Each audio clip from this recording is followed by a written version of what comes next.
All right, I think I'm all set for my big boat outing. Now I've got to promise myself I won't get lost. So I've got my map, I've got my compass, I've got a bed, I've got some food and my boat. All right, okay, let's head on out and explore the great outdoors. You know what? I'm really looking forward to this. What could possibly go wrong?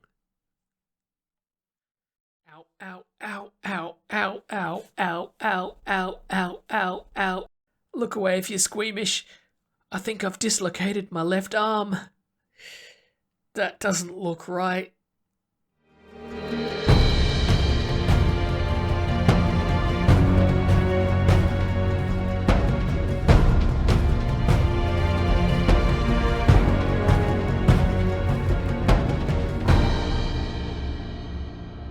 Hello everybody, welcome back to another episode of Minecraft The Journey with me, bugmancx, and it must be morning because first we can see a skeleton burning over there, second the sun is here rising in the north as it always does, and then as it travels across the sky it will eventually settle over here in the south. Everybody knows that the sun rises in the north, right? Minecraft, you're just so weird. In the last episode, we explored the new maps and we discovered that the sun actually rises in the north and sets in the south. So strange. Anyway, I've been over here. Oh dear. Look at that, just like brand new, you would never notice. Give it a couple of days and it'll be back to normal. Now, we've been over here at the town square. I've been doing a little bit of planning out here, as you can see from these black wall blocks that I have placed around. This is where our town hall building is going to be. And yes, there will be a tower that reaches all the way up there in the sky. But to build this, we're going to need a lot of materials. It's going to require a lot of slabs. It's going to require a fair bit of wood. It's also going to require some logs and some stone and things like that. So I've been down in the mines. Have a look here in these chests. We've got a ton of cobblestone here, which I've got from my mining expedition. We've also got some more over here and some slabs, and also you saw some stone here that we had previously. And I thought, well, it'd be a great idea if I just got a head start on all of this building by preparing all of the materials that I need. So I came over here to the butchery and I thought, well, I'll use these. These are very handily placed furnaces which can be used for all my smelting needs. So I came over, I got a stack of cobblestone and I put it in the furnace. I got a stack of coal and I put it in the fuel slot, and all of the items just flew out of the furnace and they're all over the floor everywhere. And if we have a look inside the furnace, we can see that cobble is smelting into a stone. This is all very weird. And this is a bug in beta 1.6. Let's have a look at what's going on here. Let's pay close attention to my inventory. Okay, so I started out with 4 stacks of cobblestone here. So it's returned to me the full 64 cobble, but it still finished the smelting of 1 that's gone through the system. So I'm actually up 1 cobblestone in profit, or technically 1 stone. But have a look at the coal. All right, we've got 63 coal here that it's thrown out of the furnace. So it's definitely consumed a piece of coal because the furnace started lighting up and it's returned only 63. But there's also this mystery coal right here still in the fuel slot. So, I don't know, will it work? Will it not work? Let's have a close look at what's going on. If I remove it and put it down here in my inventory slot, let's have a close look at my user data in the level.dat file, at my inventory data. We can see that slot 0 contains coal and the count value is 0. That means that the slot itself contains the coal item and the total number of coal items in that slot is 0. Okay. That's all very weird, and that explains what this ghost item is. So technically, this coal item doesn't really exist. Its total number is 0. And we can prove that because 63 plus 0 is 63. This bug gets triggered every time a furnace changes state between lit and unlit, and that somehow causes its items to explode out everywhere. Now, speaking of bugs in beta 1.6, there is another one that I want to take a look at. This is one which I've been looking forward to trying out for quite a while. So I've prepared my inventory by filling it up with cobble here, which means there are no free slots available for me to pick up this pork chop here. But watch what happens when I walk over it. Ready? It just goes mad. It's almost like I'm picking it up and then dropping it again every time. We even get some weird effects here as well. Let's have a look at it in F5 mode. Now, it's a real shame that I can't do this in F1 mode, but look at that. I've got a cape of pork. It's a pork cape. Well, there's a big empty space here and it's time to fill it with something. Let's get building.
Well, I think that might be enough time lapses for one day. They're quite challenging to do in Minecraft Beta. You've got to work with multiple windows. In my case, I've got to use multiple computers because if you use one screen for the camera and tab away, you get this. So, there's just so many things that you've got to accommodate in early Minecraft when it comes to things like that. Anyway, look at this place. It's coming along really, really well. Now, my build inspiration for this came from the Shoreditch Town Hall in London. I was searching for a few different town hall style buildings, and that one sort of piqued my interest because it fit this area quite well, and I thought that its look would suit this area as well. There are some similarities here with my build here and my house over there, but in this build, I think it looks much better because I planned it out a little bit better, and so I think the whole build is coming together quite nicely. But there is one other thing that I do want to add, and it is a new block item that we can use in the game, and it is called the trapdoor. So if I just get a stack of wood here, I'll show you exactly how to craft it. In fact, I'll just speed this up a little bit. We can make just a few of them for now, maybe a few more. And what I want to do with these, let's have a look at them on the floor first. You can place them down on the ground like this, Wait, where's the actual flat? Here's the flat. Why can't I place it on the ground? Wait. This is definitely a full block. I can't place it. Can I place it here? Yes. Okay. It has to be placed up against the side of another block. I didn't quite realize that. I thought I could just place it here on the ground. But what I want to do is put these across the top layer here just to break up that texture there a little bit. So I'll show you exactly what I'm talking about if I just pillar up here and grab a few of these. I want to place them just like this. Can't reach. All around this trim of the building here. Sun is going down, so I'm going to sleep and then I'm going to fill the remainder of this and we'll see how it looks. Much better, I think. I think that just adds an extra element that the build was missing to help break up these two levels, because with the limited blocks that we have to choose from, you know, you can get a little bit repetitive with the same blocks everywhere all the time, and I think that a little bit of detail like that really just helps to break it up.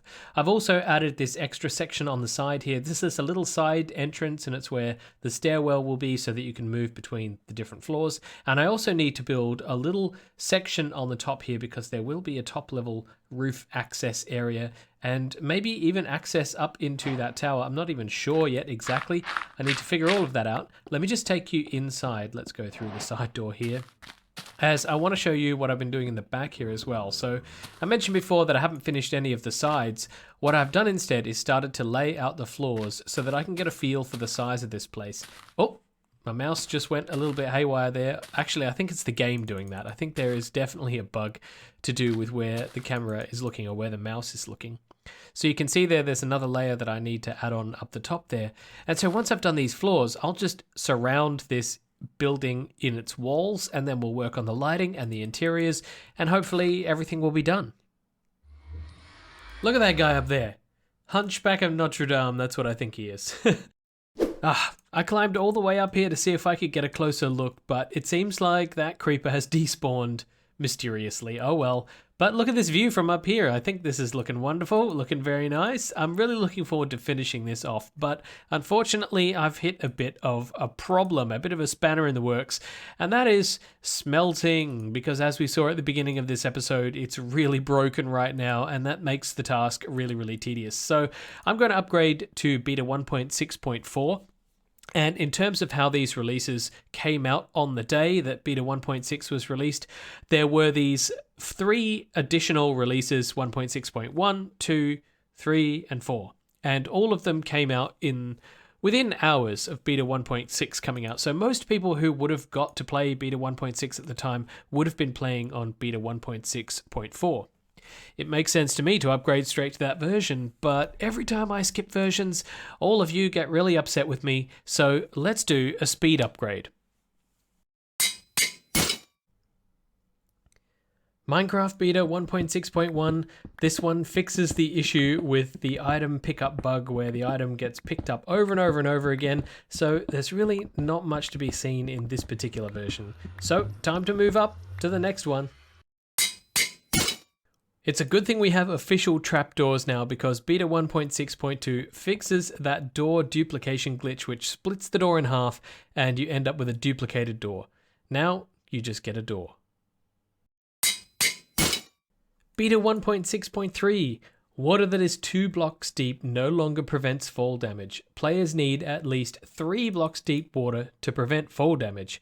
Well, I'll be honest, I didn't really even know that was a thing, but let's give it a try. This is 2 deep water.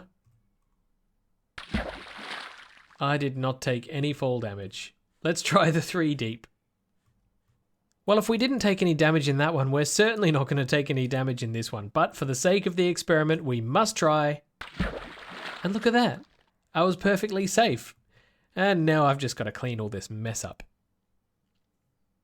Well, while we're here, I might as well mention that Notch posted on his blog that he'd been working on improving some of the performance features in the game, and there's more information on screen as you can see if you want to read all the details, but hopefully this is good news for us and it improves all of the chunk loading around the world. And last but not least, this is the bug which fixes that annoying smelting issue, so thankfully I can get back to smelting. But I'm going to move up to 1.6.4 before we do that. Okay, beta 1.6.4. Let's see if you work. Oh, you're working. That's beautiful. That makes my life a lot easier. Maybe upgrading to beta 1.6.4 wasn't the best idea. After all, I've just been up here working and a creeper exploded. Look, evidence of creepers. A creeper exploded right here and blew this area up and blew me up as well. So I respawned in the bed over there and came back up here. And when I pick up my tools and then use them, look what happens.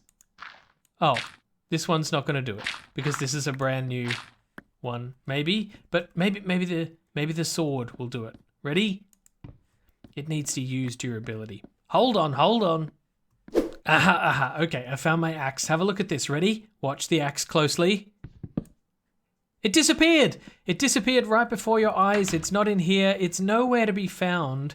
It looks like in beta 1.6.4, if I die and I have items with durability less than full, then the next time I go to use those items, they disappear. This is going to get expensive.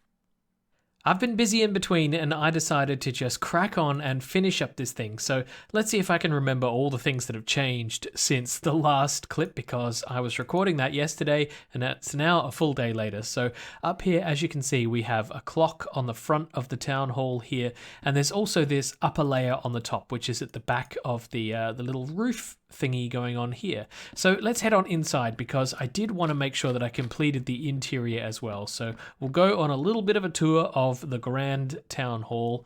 Through the front door here, there are normally pressure plates on the floor, except they still behave weirdly in this version. So I think there's a zombie under there. There's still some remnants of water down there, so I'm pretty sure a zombie has spawned in there. Okay, so yes, the trapdoors, I mean the pressure plates, they don't work very well on these double doors, so hopefully that gets fixed in the future at some point. But here we are in the reception area of the town hall. Here is the information desk where the receptionist would be working to answer all of your inquiries, like which person to go and see about your tax issue or whatever else you need to do at the town hall. So let's just head around to the front of the desk here again.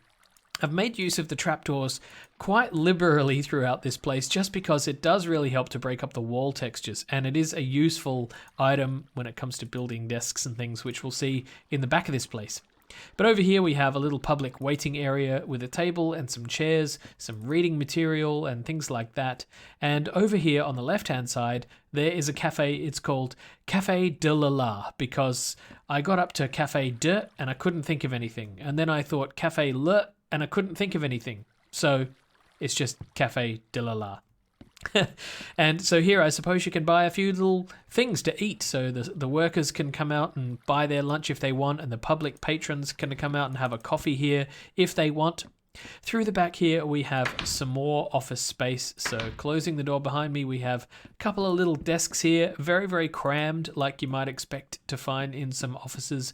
Over here there's a cluster of more desks here, and through here we have some more little office rooms. So this one doesn't have a chair in it. I forgot to put a chair in, but most of them do. So closing up here, filing cabinet here, zombies down there. I need to get down there and sort that out. This little office here is also, this is a spare office, so there's nothing much going on in this office. We'll see some more detail on the next floor up. But through here as well, we have a little outdoor atrium bit if you want to get a bit of fresh air and come out and have your morning coffee outside looking at the view of this tree, I suppose. But that's a nice little area to break it up a little bit. Over here we have the finance department, and the finance department, I've got to close all the doors behind me, don't I? They've got their computers and some other filing things going on here, another computer, and this is where probably all of the municipal documents reside relating to the finances at least, and they've got a little table here to do all of their work on. I quite like this little room. It's kind of like those little shared offices that you find in corporate environments. So, heading back out here, through here we have the toilets, because what office would be complete without a toilet? Not much to it. You got the flusher there. One toilet for everybody to share. I'm not sure how well that will work in reality. So through here, I didn't mention, but there is another entrance to the offices from this public space here. So if we close that off, Oh, actually, we need to head back out here to the cafe because round here is where the stairwell is. So this heads up to the next layer of offices. Heading up the staircase here, we open up to cubicle land. Yeah, it really is cubicle land. This is kind of what I remember office cubicles to be like the last time that I worked in one like this. And so in here we got another little shared environment with some desks and chairs. Over here we have another little hidden desk area, and you know, people like to work in these offices without being able to see anything, and so that nobody else can see them working either. It's just how they like to work, I suppose. Over this way we have a little corner office which has got a glass wall here, and this one has a nice little view of the lake. As you're working, you've got something to look at. And what else do we have? More little desks here, more little desks here, and we have a corner office here, which of course has a desk and a nice little view out there into the forest, and also out there into this forest. We have a whole another floor to have a look at. Oh, by the way, this is sort of my classic lighting from this era, because what else am I supposed to do? There is not very many materials, and I really despise having torches on the floor. So this is the best compromise I could come up with. It's sort of like office lighting. I could have used a better block, but that's cheap, being realistic here. So above the offices, we have a function area. It's like a bar, and I like this room. It's a rooftop bar, so I suppose it could double as a nightclub bar thing at nighttime, or you could rent it out if you wanted to do your wedding or something like that. And I like these little tables here. We've got some gold blocks representing hanging lighting. Over here we have the bar, which has got your top shelf booze up here, as well as glass cabinets here, which are probably full of more booze like you would expect. And I think there's a block missing here, but I'll fill that in later. And so yes, the bar people work from here. I quite like that. Over here we've made use of the trapdoor for a side bar here, so you can lean up here and chat away with your buddies and have your beers. And there's quite a few of them around the edges like this, and over here as well in this corner. There's a little lounge area here which has got amazing looking views across the back of the forest here and over to the lake down there, and I really quite like that. And up here we have a balcony area which you can pop out into and look out across to that lake down there and have a look at that lovely chunk border right there. That's fun. I've had to make use of skylighting here, of course, because I just can't stand how gloomy it gets otherwise. And of course, we're on the top floor, so we're going to have as much of that as we possibly can. You can actually get up onto the roof via this ladder, but there's not too much up here. It's just, you know, an area where you could pop up and have a little bit of a look around at all of the things that we've built across the course of Minecraft Beta here. And this is how you get up to the bell tower at the moment. I still don't know if I will make an official way up, but that's the way you get up at the moment. Down here, this is a little outdoor section where you can also pop out and have some lunch or have a drink or whatever, and again, just enjoy the surroundings. I did actually forget one room on the one floor down, which I forgot about, so let's head back down the stairs and through here, around here. I like this little window, it's quite nice. Little bit arty. Through here we have the boardroom where all of the executives of the town hall, all of the councillors, I suppose, or whoever works there at a senior level, they all come here and they decide things about the future of this area, what's going to happen with the fishing village and all sorts of things like that. And of course, because they're all the senior staff, they get this massive presentation TV thing here so that they can do all of their various presentations, and they get one of the best views in the town hall, of course, of the lake and the forest. It's almost getting to nighttime, but luckily we have plenty of lighting here to keep us safe. Let's head back down and go back out the side door here. I love the little side door. It's just a cheeky little side entrance there. And I really think that it's looking wonderful. I put quite a bit of work into this to try and get it complete before the end of the episode, because I really didn't want to have just half a build hanging around there, incomplete and bothering me. So I'm really pleased that I put in the extra work to get that done. Well, I am sorry that I had to rush through that tour there, but I am running short on time in today's episode. I think we've got a bit more work to do to flesh out this section, don't you think, to bridge the village here to the town square, make this path go around here and meet up with that section there. But otherwise, things are really still starting to come together. I do need to build a shop right there, which is going to be access to the squid farm, which is underneath the lake. So plenty more work to do. But until then, we're going to have to leave it there because we've run out of time in today's episode. So as usual, I want to say thank you so much for the view. Thank you so much for my wonderful patrons who support me, as anyone can do if they want to, by the way. There are links to that down in the description below. There are also links down there to my Discord and some other things as well. So thanks again for watching, and I'll see you in the next episode. Until then, this has been bugmancx. You've been watching Minecraft The Journey. Bye-bye.